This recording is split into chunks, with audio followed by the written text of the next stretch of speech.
Bambang Nursena yang saya hormati, sama dengan pendahuluan mahasiswa kami tadi, pembicaraan yang melibatkan berbagai agama pasti menyentuh hal-hal sensitif. Tapi insya Allah dengan semangat persaudaraan dan kasih sayang akan kita lalui masalah sensitivitas itu.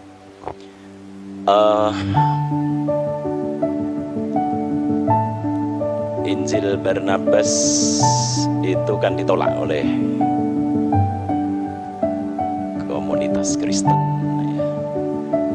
Saya ingin bertanya, sebetulnya bagian mana yang menjadikan Injil Barnabas itu harus ditolak? Kalau kesalahan-kesalahan data kecil itu saya kira juga terjadi di dalam Injil-Injil yang lain. Misalnya when down padahal seharusnya when up misalnya. Saya kira itu kesalahan kecil yang tidak harus berimplikasi kepada satu stigma heretik. Mohon maaf, apakah mungkin penolakan terhadap Injil Barnabas itu sebetulnya karena ada indikasi yang menunjukkan Muhammad yang akan datang setelah Yesus. Kalau tadi disebut the admirable, itu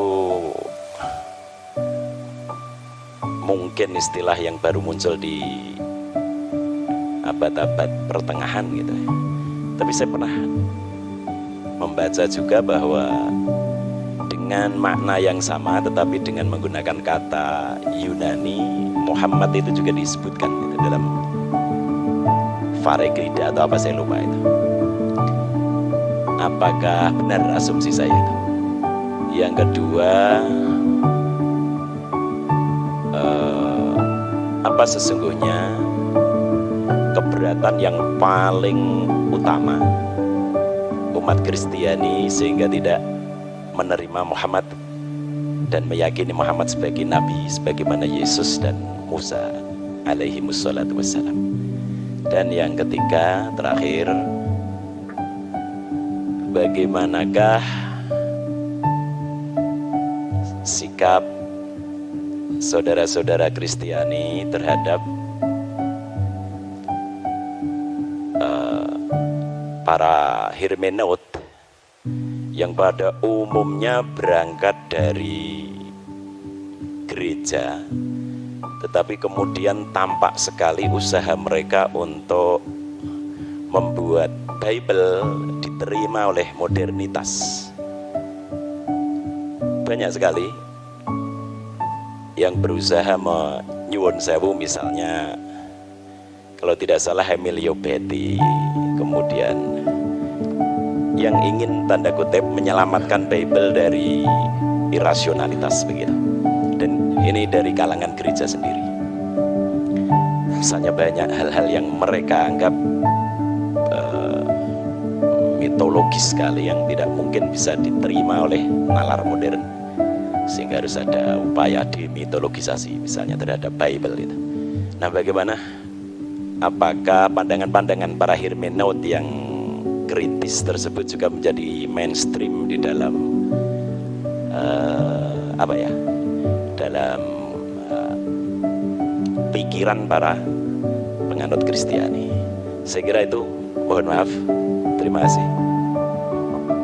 Untuk penanya yang ketiga, Assalamualaikum warahmatullahi wabarakatuh. Nama saya Bambang, tapi bukan Nursena, Pak. Jadi kalau kebetulan namanya sama, saya jadi jurusan ilmu Al-Quran dan Tafsir. Mungkin sudah ratusan bahkan puluhan bahkan ratusan kali saya mengikuti apa yang disampaikan oleh Pak Bambang, karena memang saya sudah sering mengikuti apa yang disampaikan oleh Pak Bambang sekitar 2 tahun lebih. Jelas yang saya tahu Pak Bambang ini adalah orang yang pernah belajar di Timur Tengah, apakah itu di Syria dan sebagainya, dan ia pertama kali yang mengenalkan tentang kekristenan ortodok di Indonesia. Pertanyaan saya begini Pak Bambang, tadi Apakah tadi sudah disampaikan? Apa perlu mohon maaf karena saya tadi agak telat, jadi baru beberapa menit yang lalu saya datang, mohon maaf. Jadi misalkan nanti tadi sudah disampaikan dengan rinci, ya mungkin bisa diulangi lagi karena saya baru datang. Tentang problematika Injil Barnabas ini. Jadi sesuatu sebagaimana yang disampaikan oleh Pak Dosen Agus tadi, bahwa ini ditolak karena apakah memang penolakan ini berdasarkan bahwa di dalamnya ada nubuat-nubuat tentang Muhammad. Yang kedua tentu bahwa sahabat-sahabat dari atau teman-teman dari Kristen menolak tentu berdasarkan siapa sebenarnya penulis ini. Tadi saya sudah teman-teman yang mungkin mendengarkan, dia mengatakan kata Pak Bambang pendeta siapa itu.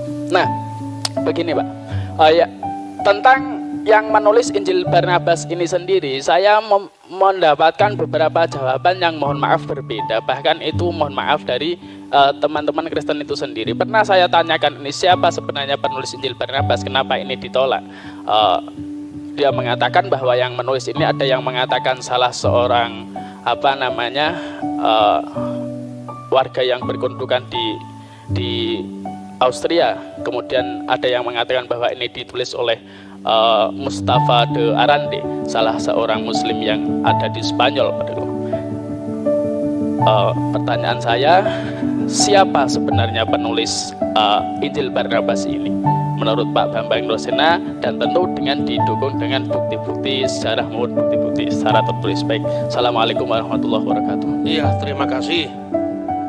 Yang pertama, bagaimana tentang adanya kontradiksi? Sebetulnya begini, kalau kitab itu munculnya kira-kira ratusan tahun, kontradiksi yang dipahami oleh orang modern itu harus didefinisikan ulang apa. Kalau Anda tidak usah ngomong 1500 tahun lah. Zaman Pangeran Diponegoro dengan sekarang aja kan alam tanggalannya beda, hitungan waktunya beda. Coba kira-kira kalau kita membaca tulisan dari zaman Majapahit, ini satu contoh, ini belum lama, ini baru ratusan tahun. Ya, misalnya Putra Nira Sang Sinagara beri pamutan pungkasan beri Kertabumi kapernah paman Prabu Muktaring Kedaton Isaka Warsa Sunyanura Yuganing Wong, bahasa Jawa kuno ini. Kira-kira Anda paham nggak kira-kira bahasa ini? Terus kemudian orang berdebat sekarang tentang runtuhnya Majapahit tahun berapa. Lalu semua yang ditunjuk itu angka. Ada yang mengatakan 100 tahun setelah tahun 1500, ada yang mengatakan 1478, itu kan kontroversi. Yang menolak dan yang menerima sama-sama pakai kalender yang beda dengan zaman Majapahit. Karena waktu itu belum ada penulisan angka, yang ada Surya Sengkala. Zamannya Sultan Agung baru dibuat yang namanya Candra Sengkala, karena hitungannya pakai bulan. Lah ini belum sampai 1000 tahun, masih 600-an tahun, kita kontroversinya sudah seperti itu. Apa ini bertentangan? 1400 apa 1478 Pak? Angkanya 1400, cara bacanya pakai Surya Sengkala, sunya 0 juga, sunya nura 0 juga, 4 wong 1, diwoco malik terbalik 1400. Babat Demak nir ilang kertaning jagat 1400. Entah ada peristiwa apa itu, yang penting angkanya itu. Sejarah nasional membuat angka 1478 itu awal pudarnya Majapahit. Karena apa? Karena sudah tidak ada pembaca yang ngerti hitungan zaman Majapahit. Kalender zamannya Yesus itu beda dengan kalender zamannya Paus Gregorius. Kira-kira kalau kita membaca Alkitab Tawarik dan Kitab Raja-Raja, itu lebih kuno lagi dari setelah pembuangan Babel. Sebelum pembuangan Babel itu tahun 600 sebelum Masehi. Nah, belum lagi tentang apa? Beda-bedanya pertama sistem kalender, kedua zaman Nabi Musa itu kan ditulis kira-kira tahun 1300-an sekian. Belum ada bulan namanya bulan Nisan. Bulan Nisan itu dikenal setelah periode kitab suci ditulis setelah pembuangan Babel. Karena dari kata Nisanu, musim semi. Sebelumnya itu namanya Etanim lah, ini beda. Paskahnya di kitab Tawarik kok Etanim, di kitab nabi-nabi kok Nisan. Lah Etanim itu ya Nisan, sama Anda ngomong akad dengan minggu. Gitu loh kira-kira. Ini mudah sekali dijawab. Banyak orang yang kurang membaca ada yang mengatakan begitu. Karena apa? Kitab suci yang ditulis ribuan tahun yang lalu dipahami menurut logika zaman sekarang. Saya berikan contoh, jangankan kitab suci, zaman kerajaan Sriwijaya aja beda kok. Belum lagi kompleksitas perjanjian baru. Karena di perjanjian baru, ketika gereja ada di Yerusalem, kalendernya pakai kalender Ibrani. Ketika gereja melangkah ke Antioquia, mulailah muncul gereja ortodoks Syria. Ke Mesir mulai Koptik muncul. Kalendernya apa? Beda-beda lagi. Orang Koptik mulai kalender Anno Martiri dihitung mulai peredaran bintang Sirius. Tetapi orang Yerusalem kuno memakai kalender Ibrani yang disebut kalender seperti Islam, Anno Hijriah itu, pakai peredaran bulan. Ketika tanggal itu dikonversikan ke dalam teks yang lain, harus ada penyesuaian. Seorang lahir tanggal 27 bulan Zulkaizah tahun 1383 misalnya. Ayo masihnya berapa? Ngitung Natal saya bisa hitung kepada Anda sampai detail, saya bisa ngitung. Karena apa? Saya belajar kekristenan dari sumber aslinya, sumber primer. Saya tidak menafikan orang barat yang belajar kitab suci, tetapi rata-rata yang mereka baca itu sumber sekunder. Jadi misalnya Natal dituduh kelahiran Dewa Matahari. Lalu sedangkan Natal itu sudah ditentukan di Mesir tahun 189 kok. Kalender penyembahan Dewa Matahari baru tahun 274 zamannya Aurelius. Karena orang barat termasuk penulis entry Christmas di Britannica, Americana, tidak pernah baca buku Didaskalia Apostolorum yang pakai bahasa Koptik, bahasa Yunani, dan itu yang saya koleksi sampai hari ini. Nah, makanya bagi saya perbedaan informasi karena sistem kalender yang berbeda, angka tahun yang berbeda, itu persoalan sejarah, bukan persoalan ini. Kedua, visi teologis yang berbeda. Masing-masing penulis itu punya latar belakang yang mewarnai tulisannya. Karena di dalam pandangan Yahudi Kristen, yang namanya wahyu itu bukan sesuatu yang turun dari langit, tetapi wahyu itu menyejarah. Taurat bicara dalam bahasa manusia, kata misalnya orang Yahudi. Kristen juga demikian. Setelah aku menyelidiki dengan seksama segala peristiwa yang terjadi di antara kita, dari saksi mata dan pelayan firman misalnya. Artinya di situ ada riset. Nah, sekarang ini definisi tentang wahyu aja kita belum sama kok. Kita mau menilai agama orang dari perspektif kita, itu loh kira-kira. Nah, itu satu. Kedua, kenapa Injil Barnabas itu ditolak? Pertama, bukan karena isinya Muhammad atau tidak, menerjemahkan aja orang Kristen kok. Islam kan tinggal enaknya sudah diterjemahkan. Kan jarang yang ngerti bahasa Itali. Yang ngerti bahasa Itali kan pastor-pastor Katolik. Sudah diterjemahkan tinggal baca. Kalau orang Kristen punya niat jahat, nggak perlu dong diterjemahkan. Ngapain diterjemahkan? Itu merugikan kita. Tapi karena semangat keilmuan kita terjemahkan. Sampai penerjemahnya di dalam bahasa Arab pun juga orang Kristen Koptik. Namanya adalah Khalil Sa'adah. Tetapi demi keilmuan dia memberikan contoh bahwa memang dalam konteks perjanjian baru itu misalnya ada persoalan-persoalan angka tahun, misalnya Yesus lahir zaman Kirenius atau tidak. Tetapi bangunan dasar seluruhnya betul ditemukan prasasti tentang kata iterum, dia yang kedua kali bertakhta. Tetapi soal Injil Barnabas ini parah sekali karena memang abad 16 dari abad pertama. Jadi bukan persoalan ada Muhammad atau ada tidak ada Muhammad, bukan, tapi karena semangat keilmuan. Lah memang Injil abad 16 masa mau dipakai, sedangkan peristiwanya abad pertama. Sekarang gini, Anda percaya nggak proklamasi 17 Agustus tahun 1945? Percaya dari mana? Dokumennya ada, Pak. Koran-koran dari zaman Jepang, Suara Asia, Arsip Nasional memang ada. Kemudian kira-kira ratusan tahun kemudian orang mengatakan, loh kenapa informasi saya nggak diterima? Lah yang jelas kamu datang tiba-tiba dan punya nilai sejarah, bagaimana mau diterima? Nah, soal admirable itu bukan soal begitu. Karena di dalam naskah kuno manapun, sekarang ini terlalu mudah saudara-saudara. Ada teman-teman yang mengartikan Parakletos itu dengan Periklitos yang terpuji, admirable. tidak ada naskah manapun yang eksis dari 5.780 naskah. Semuanya berbunyi sama. Hode parakletos tu pneuma tu agion upemsei dan seterusnya.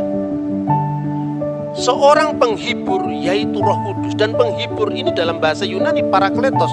Parakletos ini ditulis dengan huruf alfa, tidak ada huruf lain. Sebab kalau bahasa Ibrani kan seperti bahasa Arab, ya ada jitir. Bahasa Arab itu kan dibentuk dari 3 huruf, ya. Bahasa Ibrani namanya sores. Misalnya salum dari shin, lamit, mim, sama dengan bahasa Arab salam. Nah, kemudian di situ ada menjadi kata kerja baru, kata benda baru. Itu tergantung bagaimana pemakaiannya.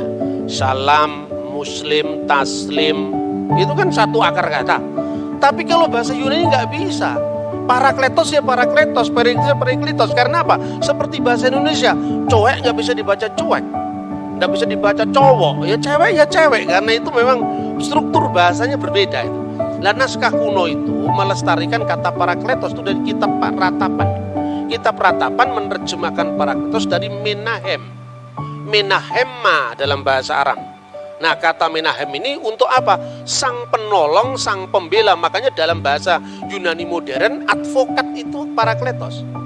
Yesuslah parakletos. Di mana disebutkan 1 Yohanes pasal 2 ayat 1. Kalau kamu berdosa ada pembela antara kita dan Allah, ada parakletos, yaitu Yesus Kristus yang adil. Roh Kudus disebut alon parakleton. Parakletos yang lain, tapi kata alon itu menunjukkan satu dan berhubungan. Sementara kata uteros itu lain bertentangan. Misalnya lo yihye Elohim akhirim alfanai. Jangan ada Elohim lain, ilah-ilah lain di hadapan hadiratku. Misalnya di Kalok 10 perintah Allah itu disebut theoi uteroi, ilah-ilah yang lain. Odeis theos uteros, jangan ada ilah yang lain. Uteros itu lain bertentangan. Tapi alos atau alon itu yang lain tapi dalam hubungan. Karena Roh Kudus itu rohnya Allah atau hidup ilahi yang dalam diri Allah. Sementara Yesus itu adalah firman yang menjadi daging. Bukan Yesus yang disebut Tuhan itu kemanusiaannya itu bukan. Yang mati itu ya bukan Tuhan, manusia. Maka dikatakan yang dibunuh dalam keadaan manusia.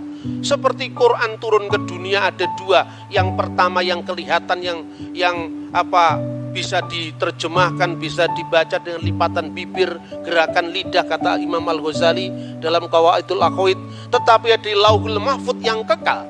Yang kekal dan yang temporal. Begitu juga ketika firman menjadi manusia, ada dimensi kekal dan dimensi temporal, gitu. Dan itulah yang disebut alon parakletos dan alos parakletos. Seorang bapak gereja dari gereja Syria Timur namanya Timotius Al-Awal. Dia mengatakan, seorang Kristen boleh saja mengatakan Muhammad berada di jalan para nabi. Tapi kenapa kita tidak langsung mengatakan Muhammad itu nabi? Lah karena sudah tutup, tidak ada kesempatan lagi. Sama dengan orang Islam mengatakan Muhammad kataman nabiin. Lah kalau ada nabi setelah Muhammad kira-kira bagaimana? Kesulitan. Karena apa? Secara moralitas itu universal. Baik itu baik sekalipun tidak terjadi di wilayah kita. Tapi kita tidak terlalu berambisi untuk harus mensinkronkan teologinya. Karena apa? Karena definisinya aja belum sejalan. Bagaimana kita memaksakan teologinya? Saya contoh, rasul dalam iman Kristen dan Islam itu beda maknanya. Rasul dalam Kristen itu berasal dari kata Ibrani Seliah. Artinya apa? Seorang yang punya otoritas mewakili umat. Jauh dari perbedaan seorang nabi menerima wahyu dan tidak wajib menyampaikan kepada umatnya. Seorang rasul menerima wahyu wajib menyampaikan kepada umatnya. Dan definisi ini dibuat tahun berapa? Sementara kata saliyah sudah berlaku untuk iman Kristen dan Yahudi jauh sebelum Islam lahir. 600 tahun berlalu tentu saja definisi itu ada yang berkembang toh. Artinya di dalam Kristen Ibrahim bukan rasul. Di dalam Yahudi Musa bukan rasul. Tapi Musa adalah nabi, Ibrahim adalah nabi. Rasul hanya ditentukan untuk wakil-wakil kongregasi Yahudi. Makanya disebut Seliyah Hasibur. Jadi Yesus itu imam besar, makanya disebut rasul. Beda dengan definisi rasul yang dipaksakan oleh banyak orang yang berpolemik lintas agama itu.